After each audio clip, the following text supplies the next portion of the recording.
sa Eyewitness, yung dokumentaryo ko, tungkol siya sa mga relocation sites o yung mga murang pabahay na binibigay ng gobyerno na maraming mga residente ang nagrereklamo. So naisip ko, para talagang maintindihan yung buhay sa relocation site, titira ako dito. Titira ako dito ng 3 araw, wala akong ibang dadalhin kundi damit ko lang at saka 1,000 piso para pamasahe at pambili ng konting kagamitan. Ang napili naming relocation site ay sa Southville 1, Cabuyao, Laguna. Dito nirelocate ang 10,000 pamilya na nakatira dati sa riles ng tren sa Maynila at Makati.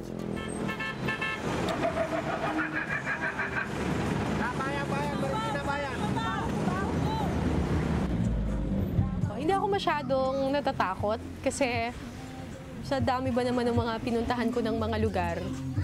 Makakita ako ng bundok, napupunta ako kung saan-saan lugar. So, what more sa isang relocation site na binigay ng gobyerno, siguradong kayang-kaya kong mabuhay doon. Dito na. Hindi ko lang, boss, ha? Thank you, boss. Salamat. Oh. Naku, wag bumaba dito.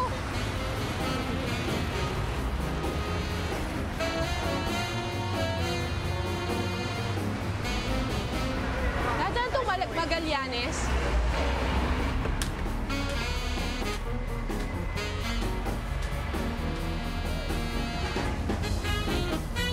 Magkano hanggang Pasita? First time kong mag-commute hanggang Cabuyao, Laguna. Saan po ang papuntang Cabuyao? Cabuyao. Bak! Diretso pa. Mababait naman ng mga Pilipino eh. Alam, magtatanong ka lang sa kanila kung saan. Yun nga lang, may danger na baka maligaw ka, ganyan. Kuya, Cabuyao. Cabuyao. Ha? Southville 1. Arnold, Cabuyao. Ito, pwede dito? Pwede ang tricycle. Hanggang Southville 1? Magkano? 150? 150? Oh, malayo kasi. Nalalayuan na talaga ako dun sa biyahe. Kaya kinagat ko na yung 150 pesos. I didn't expect, hindi ko in-expect na ganito siya kalayo.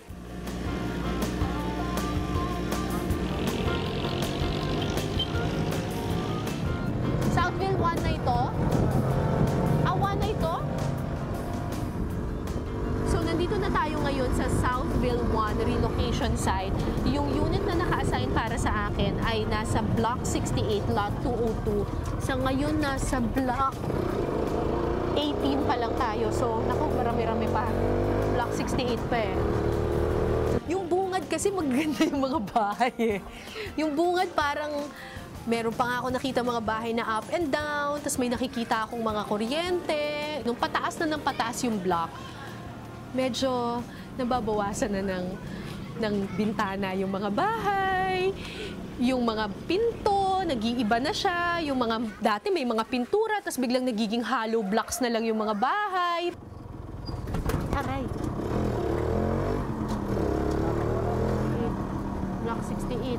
Ate, saan ang Block 68? Ha? Ah, sa kabila? Anong block to?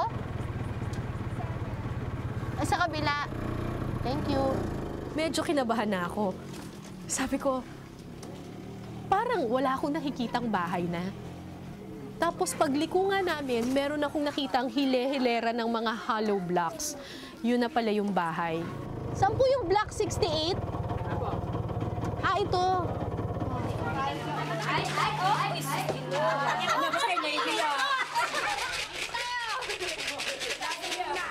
Block 68? Saan po yung 202? 202. Block 202? Saan po? Ito? Iniinis pa lang nila, galis na yung mga papag eh. Okay. Kayo ang kapitbahay ko. Ako po si Cara. Maswerte na nga raw ako kasi yung dinatnan ko may pader na at merong bubong. Nung dumating daw dito si Mang Toti at saka yung kanyang pamilya, puro lupa lang at talahib. Tent lang sila. Binigyan lang sila ng tent. Walang tubig? Wala pa. May nakaabang na siya, kaso wala pang linya. Walang linya papasok sa bahay.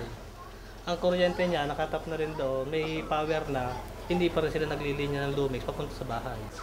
Patay. Binigyan lang sila ng NHA ng 50,000 pesos para makagawa ng bahay nila. At kung meron kang 50,000 pesos mga 3, 4, 5 years ago, ito lang yung mapapagawa mo. 4 na dingding, bubong, at saka isang toilet bowl. Pero nung pinangako po sa inyo, sinabi po ba may tubig? Kasi po, ang inalisan namin doon, may tubig, may kuryente. Ang dapat na ilipat sa amin, paglipatan sa amin, may tubig na may kuryente. Oh, dapat Yung kaso, lang. Wala pa rin. Saan kaya ako dito matutulog? Siguro maglalatag na lang ako dito. Hindi na ako magtatabing.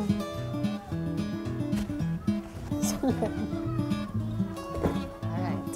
Lista ko muna siguro yung mga bibilin ko. Kaldero. Kailangan ko ng balde, tabo, mantika, uling, bigas. Kailangan ko. Ay, plato.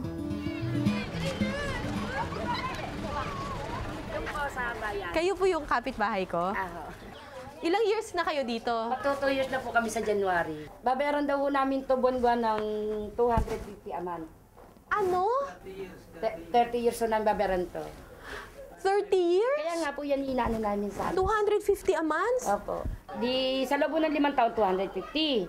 Oo. Bago dagdadagdag pa ho, na magiging 350 ba? 500. Magiging po na 300. After 5 years, so, Pagka naka 5 years. 450. Kung kwenta niya lahat, kung magkano nga abutin, umaabot lahat yun ng, hindi ko malaman kung mahigit 185. Balde. Sandok. May sandok ka dyan. Thank you. So, ang binili ko na lang kaldero, kawali, bumili ako ng mantika, uling, tapos yung mga things na para makapag-survive. Bumili ako ng timba kasi sabi ni Mang Toti wala daw tubig. So, kailangan daw mag-igib. Sobrang init dito. Wala kasing puno dito sa lugar na to. So, sobrang tirik na tirik yung araw kanina nung namalengke. Ang init-init, talagang naliligo na ako sa pawis. Tapos, hindi ko na talaga kaya, nakaka-drain siya ng energy.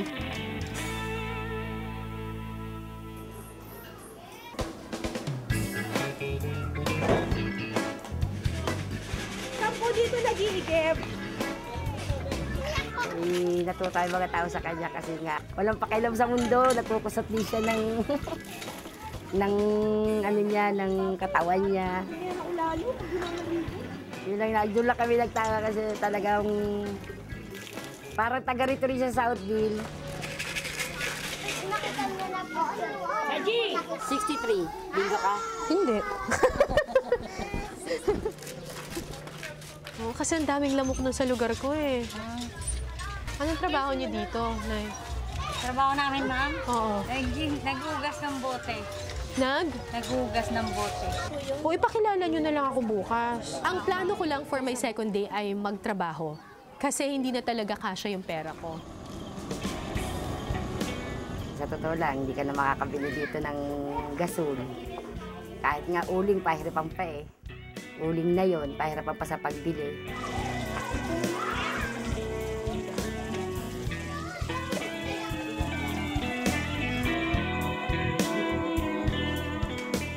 Sabi nila sa akin, marami daw lamok. Naglagay na rin ako ng katol. 4 na katol yung nilagay ko. Para lang sigurado kung sakaling dumating daw yung batalyon ng mga lamok na sinasabi nila. So, hindi ko na inisip kung ano man yung mga nandun sa lupang insekto. Yung mga gagamba, mga ipis. Hindi ko na inisip yon kung gagapang sila.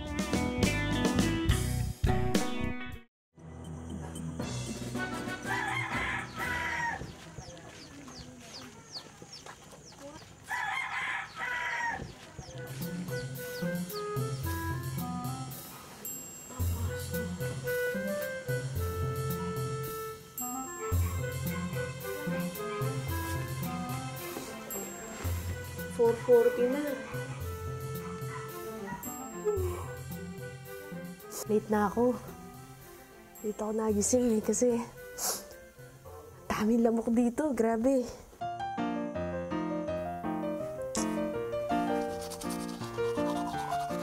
Ew, hindi na rin talaga pwede. Nilanggam yung kanin ko eh. Ito sana ang almusal ko.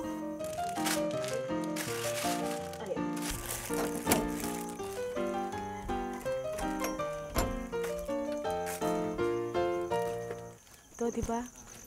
Black. Oo.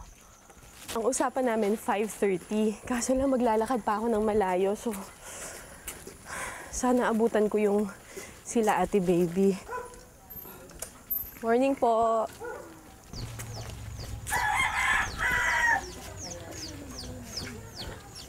Morning.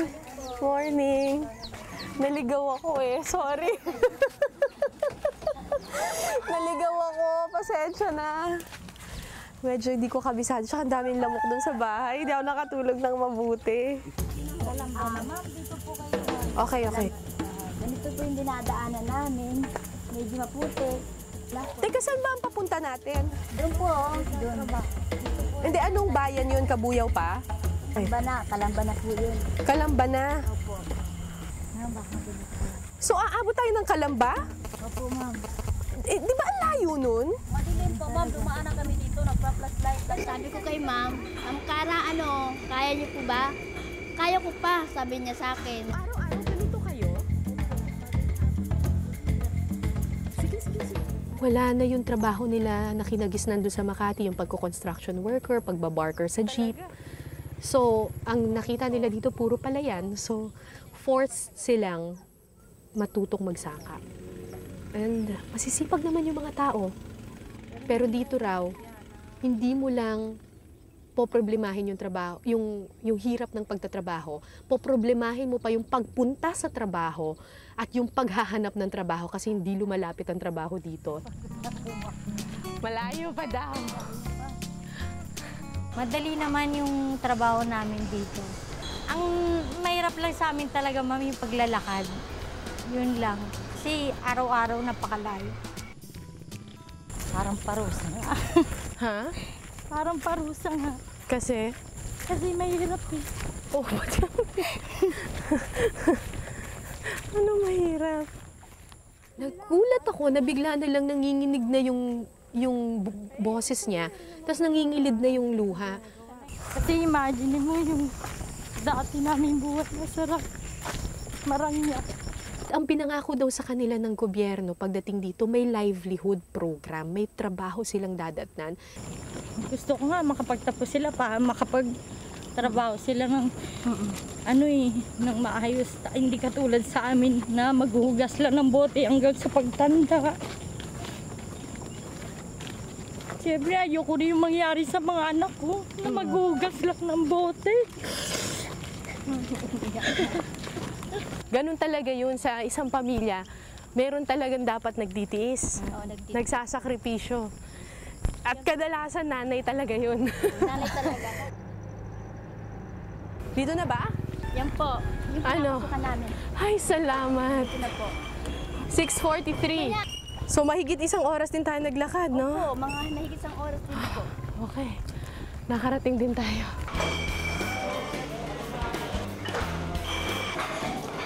Sir, papasok daw po siya dun sa hugasan ng bote. Okay lang naman po, sir. Madali lang po ba? Dali lang naman.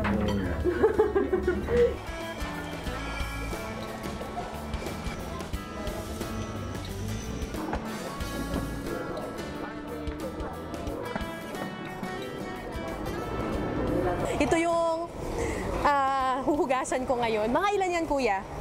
53 po. Mga? 53. 53 bottles. Kailangan matapos ko to kaagad. Kuya, dito pwesto ko.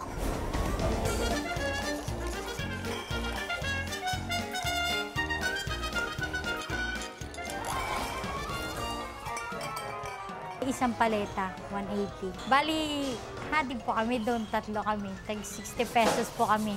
Natapos po naman namin. Ang bilis nga namin makatapos eh. Sa tingin ko, makakayanan po ni Ma'am Kara yung trabaho namin. Hindi namin namamalayan, nakakailang case na rin po kami. Mahirap tanggalin. Kailangan baba. Oh! Sige na. Busog pa ako. Tapusin ko na lang ito.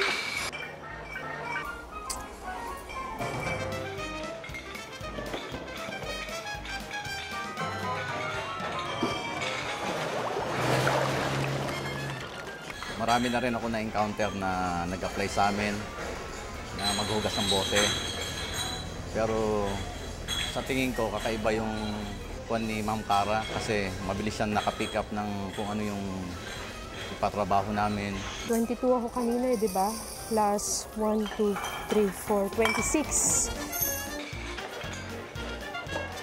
Hanggang ngayon, nanginginig yung kamay ko kasi para ka siyang namamaga dahil sobrang kakakuskus ng ganyan. Tapos yung gaganunin mo yung yung aluminum, tapos gaganunin mo yung stopper. Masakit. Pagdating ng 1 o'clock, tinawag kami. Sabi, maggrupo-grupo daw kami. So, maswerte ako na kinuha naman ako nila Ate Baby na kagrupo.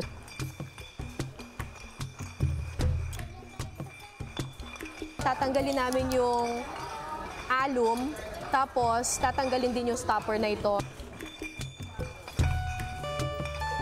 Ang isang paleta, ibig sabihin nun, 6 layers of bottles. Pag kinumpute mo yon lahat, lalabas na 120 cases ang kailangan mong trabahuhin. And what is 120 cases? 1,440 bottles ang kailangan naming gawin.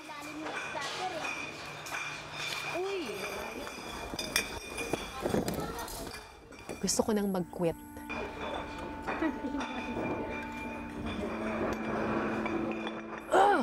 Gumagano na ako kasi wala na akong energy. Masakit na yung kamay ko, naninigas na yung mga daliri ko. Masakit na siya, may mga sugat na ako. Gusto ko nang tumigil. Kaso lang, naisip ko yung mga kagrupo ko. Pag hindi namin nabuo yung paleta, hindi namin makukuha yung 180 pesos na inaasahan nila. Sayang. 4, 5. Naka 5 layers na kami. So, 20 cases to go.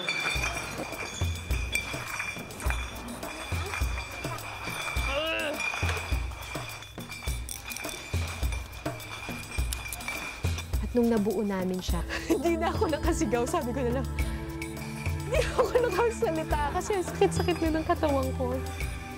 Tuwan-tuwa na lang ako kasi natapos na.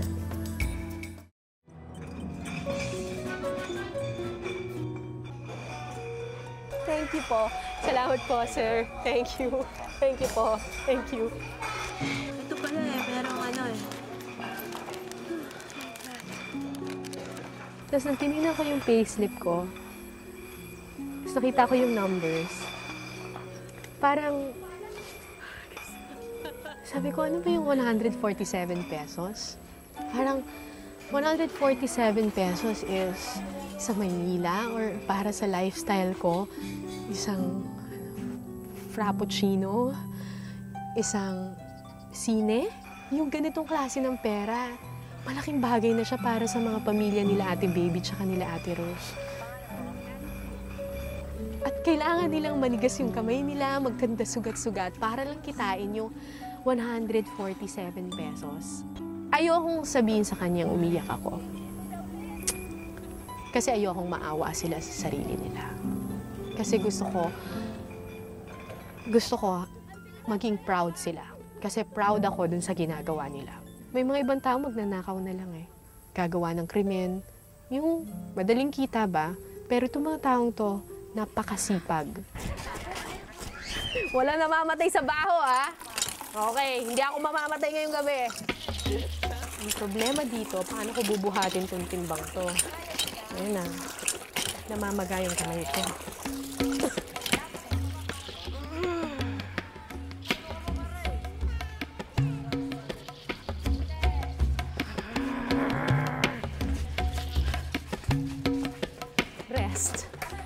Naawa ko kay Ma'am Cara kasi hirap na siya dito. 2 araw pa lang, naranasan na niya ang buhay dito.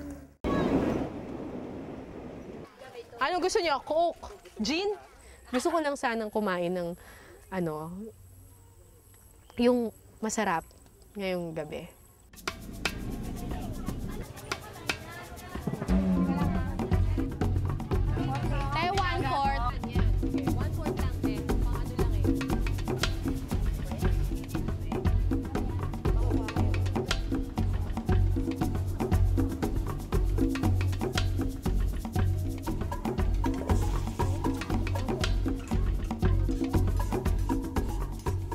Walang lasa nga eh.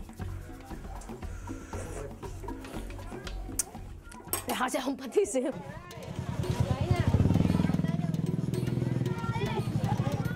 Na-realize namin sobra nga yung baboy. So, tinuhog yung 2 piraso pa ng baboy at ginawang inihaw doon sa Kalan de Uling. Masarap ang luto niya ng munggo, champion. Yun ang gusto ko sa munggo, yung malapot. Alam ka na naman na walang kuryente.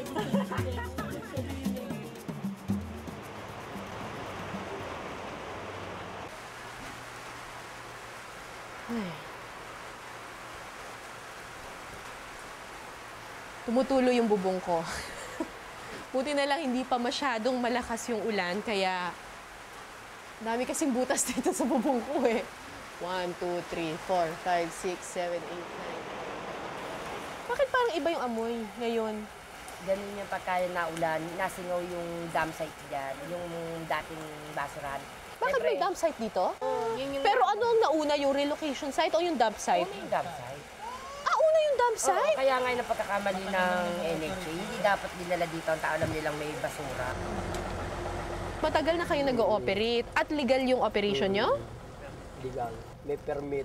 Kaya nga May permit sa DNR? kaya nga yung halos majority ng mga kontrata sa municipalities dito sa malapit sa amin, sa amin napapapunta yung kontrata kasi nga legal yung aming may mga technical person kami talagang binabayaran. Tapos after 6 years, dumating yung Dumating sa relocation. kami na yung initsupera, kami na yung sinabing tanggalin niyo at illegal yung inyo. Ganun lang ang nangyari. Ano nangyari? Nagkasakit yung mga bata? Ha? Yung mga sa tubig, Oo. dahil contaminated na po ito. Wala naman po kami magagawa. Contaminated po ang tubig. Kasi katabi lang eh.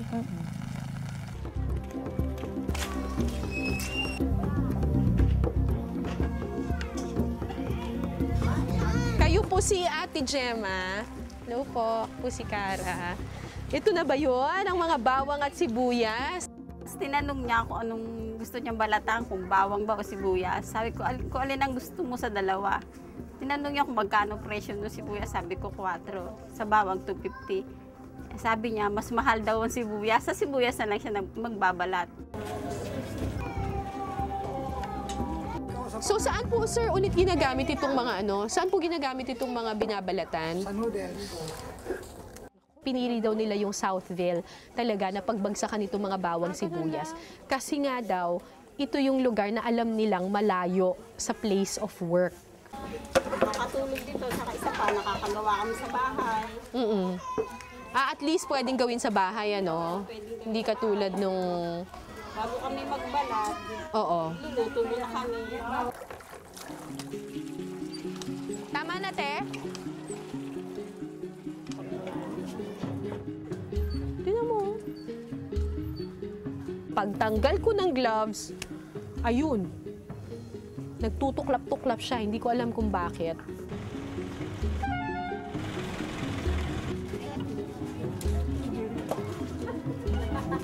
Ano yan, te? 4 kilos.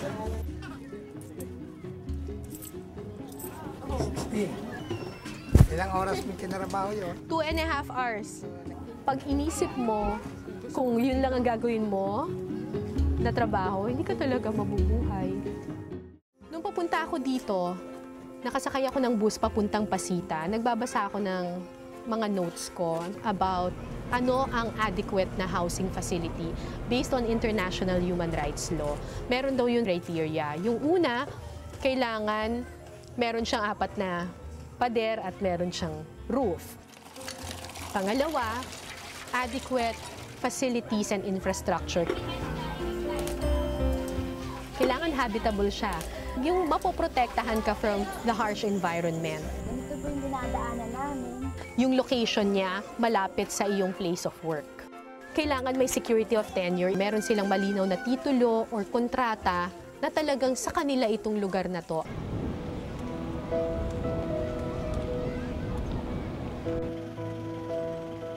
Balik na ulit sa normal na buhay niya. Pero nagpapasalamat kami yun, nakarating siya rito.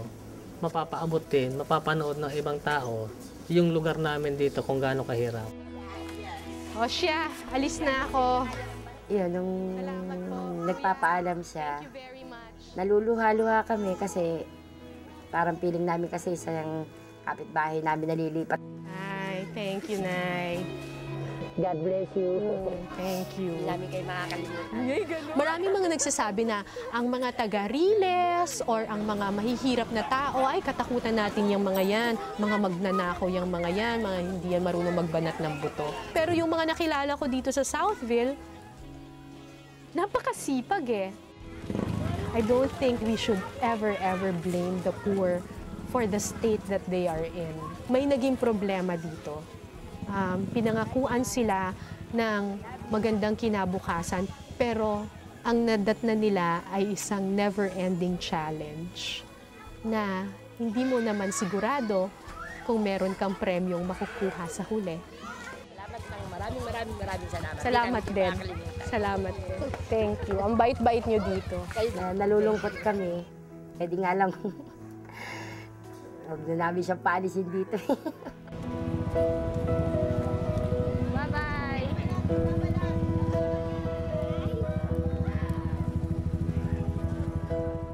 Yung mga naging kapitbahay ko dun sa Southville 1 relocation site, hindi naman sila naghahangad ng marangyang bahay or marangyang buhay eh. Hindi rin sila nangangailangan ng yung talagang maging mayaman talaga sila. Ang gusto lang naman nila, magkaroon sila ng sariling bahay, kahit maliit lang, na malapit sa place of work nila. Pagkatapos ng 3-4 years, nasanay na sila, tapos naisip na itong mga Pilipinong to, kailangan namin mabuhay, kailangan namin mag-survive.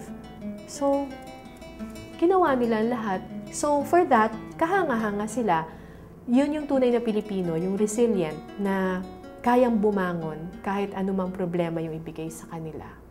Maraming salamat sa pagtutok ninyo sa Eyewitness, mga kapuso. Anong masasabi ninyo sa dokumentaryong ito? I-comment nyo na yan. Tapos, mag-subscribe na rin kayo sa GMA Public Affairs YouTube channel.